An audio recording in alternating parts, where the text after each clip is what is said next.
think that is working. Yes, there we are. All right. So I know that there's no one on the stream probably right now, and I mean, I'll be happy if even one person gets on later. But I'm going to go ahead and start since most people are going to watch this later, and I don't want you to have to watch me sitting in silence for a minute.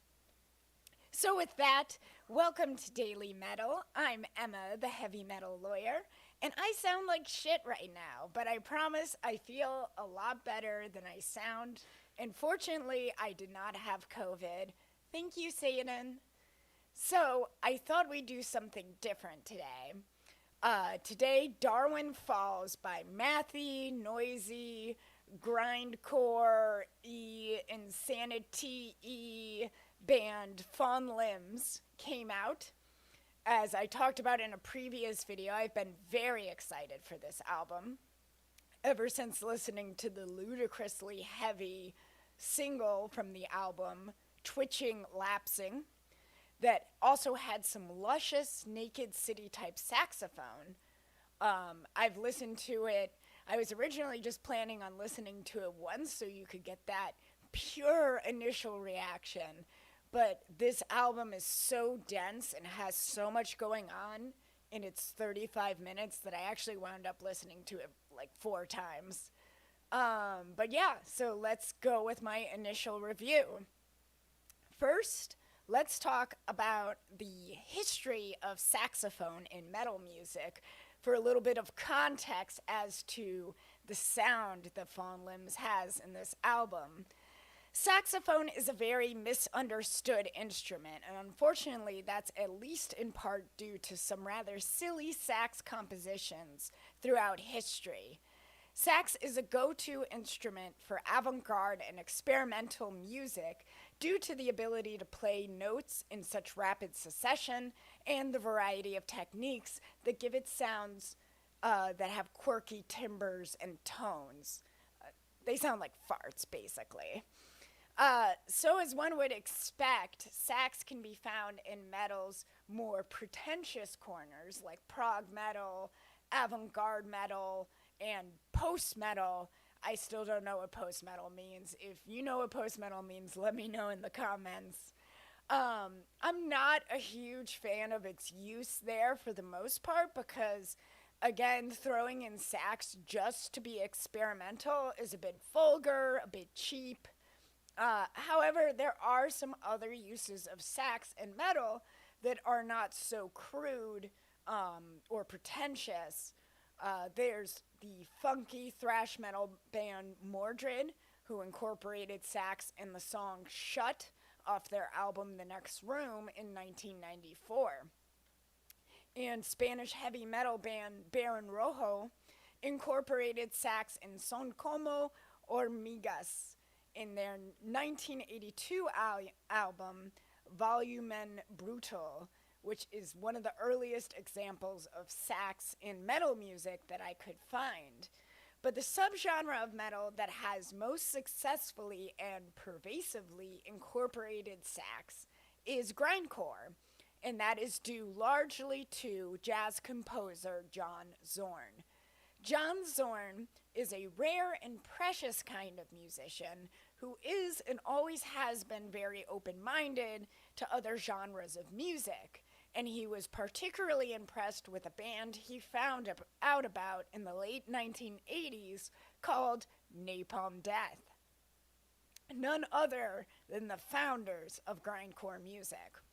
Zorn decided to form a group to fuse the free jazz that he was so adept at with this new subgenre of metal music, and a key element of that group was the equally eclectic and legendary Yamatsuka Ai, an innovator in both noisecore and ambient music. His music, it really spans the range, particularly with his group Boredoms.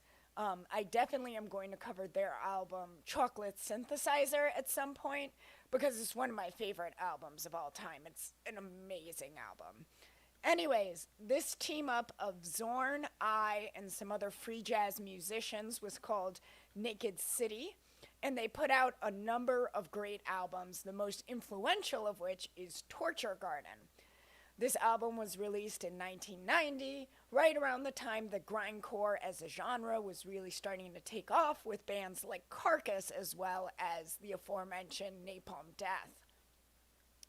The album still sounds as crazy and intense today as I'm sure it sounded in 1990, which is rare even in a genre like grindcore. Sax is great in grindcore for two reasons, which Naked City used very well, and which you're going to see pop up in Darwin Falls. Number one, it can be just as shrill and noisy and intense as an electric guitar can.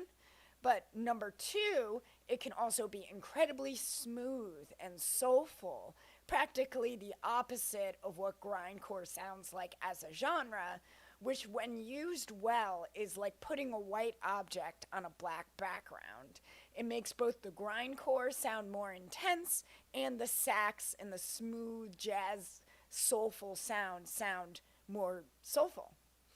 This album had a huge influence on the grindcore scene, both because of its experimental and ultra noisy sound generally, and specifically because of its adept use of saxophone played by John Zorn.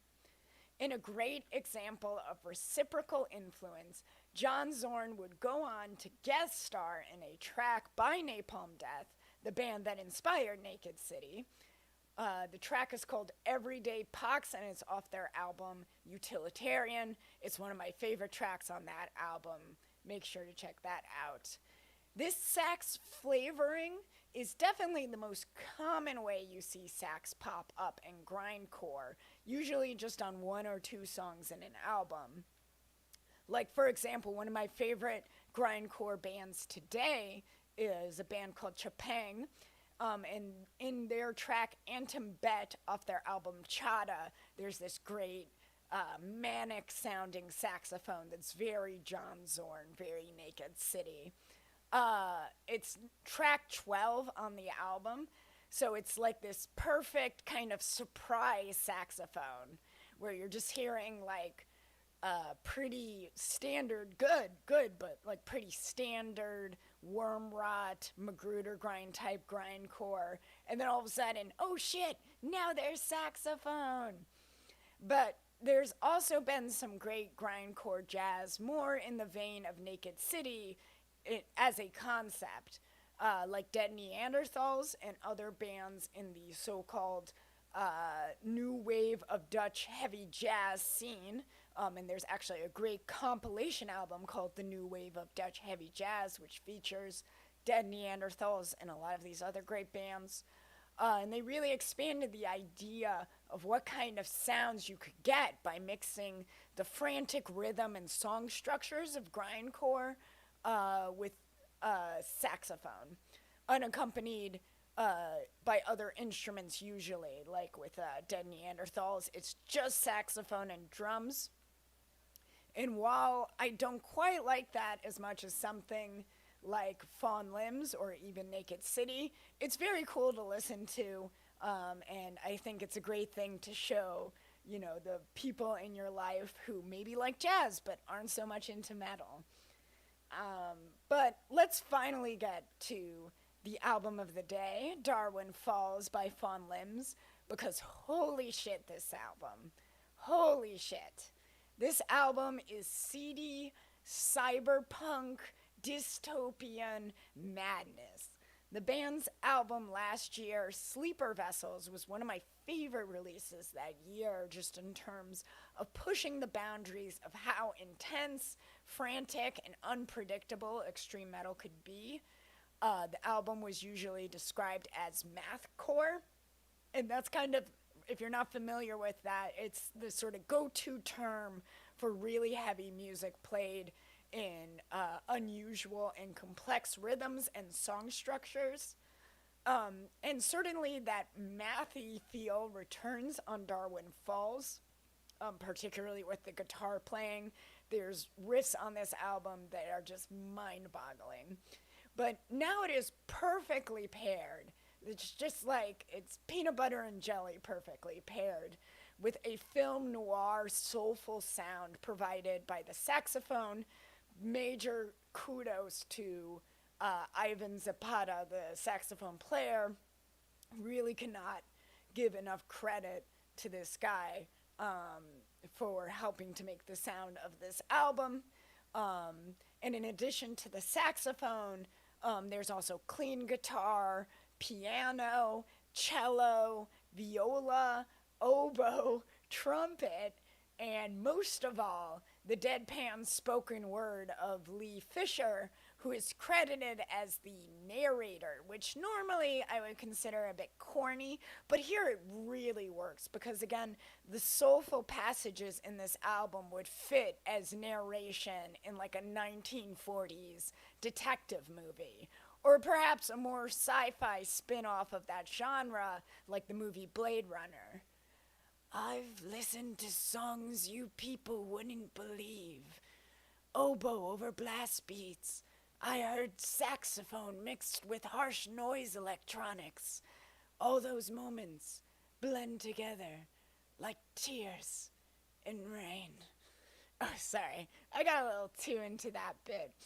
The lyrics actually remind me, though, of an entirely different sci-fi. The novels of Kathy Acker, who wrote in a very surreal and jarring way. And to give you an example, here's a random passage from her amazing book, and my favorite by her, Empire of the Senseless. This is some great stuff. The dreams of criminals became alive. The sailor was surprised as soon as the needle touched his back. There was pain. The pain was sharp and particular. The pain was so particular that he was able to isolate it. He turned his mind from the actuality of this pain away to dream, which was easy, for the actuality of pain doesn't reach very far. A dream whose beginning was a calloused, obviously large hand resting on his naked back.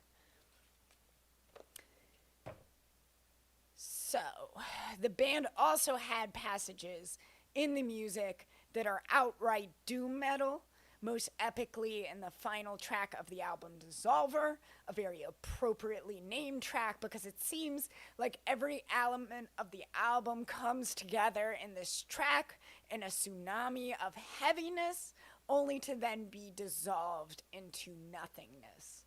The song's interlude around the halfway mark is a beautiful, simple melody, very clean melody. All the noise and stuff is gone. It would probably put a smile on the band Earth's face, for example. That's crazy because the single I loved so much, Twitching, Lapsing, is the second to last track on the album. And in so many ways, it's really climactic that I really thought, even before this album came out and I saw that it was the second to last album on the track list, I thought that Dissolver would be some kind of outro track, like some kind of monophonic, ambient, or droney come down from the intensity of the album. But instead, the band ratchets it up to an even higher level. This album really doesn't feel like it's less than 35 minutes, though it certainly left me wanting more by the end. It is incredibly dense, layered, and lush, though that density never becomes mundane or overwhelming due to the soulful passages in the album that are more sparse, more reverberating. They feel kind of like you're in the eye of a hurricane. And yet, just like the eye of a hurricane, they're more of a point of building tension in the album than they are a sort of a reprieve from the heavier sections in the album, particularly when used like it is in the introduction of the track Wound Hiss, which has this great marching beat at first, and then it gets really heavy. And then in the next soulful section, it's this, I think it's a cello, might be the viola, but I think it's the cello, It's a string instrument of some kind that sounds like a ghost. It's very haunting. And then there's heaviness again. And then you get to the end of the album, which I'm not sure if this would be, or the end of the track, excuse me. I'm not sure if this would be a soulful section of the track, but you have all of these instruments come in, the oboe, the strings, and it actually mirrors the doom melody that you hear earlier in the track from the electric guitar, like this sort of echo. It's really great. And again, this album has layers upon layers, so I'll really need more time and even more listens to chart it all out. And for me, these are the best kind of albums. This one is up there for me with something like Flood by Boris or Asleep in the Ashes by Nux Vomica in terms of an album that just invites deep and repeated listening. At the risk of sounding rash, I think this album has the possibility of being as important for boundary pushing and experimental takes on extreme metal as Naked City was back in 1990. Particularly because I think we're in this moment, probably most represented by the great band Code Orange, where so many extreme metal bands are incorporating these very harsh noise electronics and these glitchy sounds into their albums, which I really loved. I loved Code Orange. I loved a lot of the bands that adopted that sound, like Vane. But it has been going now for a few years to the point that it does run the risk of becoming stale, and particularly, other bands compared to a band that does it as well as Code Orange does. So it was so amazing to hear an album that has that element to it, that glitchiness, that electronic, and just, an album like this couldn't have been made in 1990, and at the same time, it's so different. It's so different in so many ways than something like Code Orange. It has its own unique sound that I've never heard before. I've never heard anything like this album before. So yeah, if you haven't yet, go check it out for yourself. Brace yourselves for one of the most heavy, but also one of the most soulful metal albums I've ever heard. And if you like this video, please make sure to subscribe so you can find out about the metal album of the day and where it fits in the history of the genre.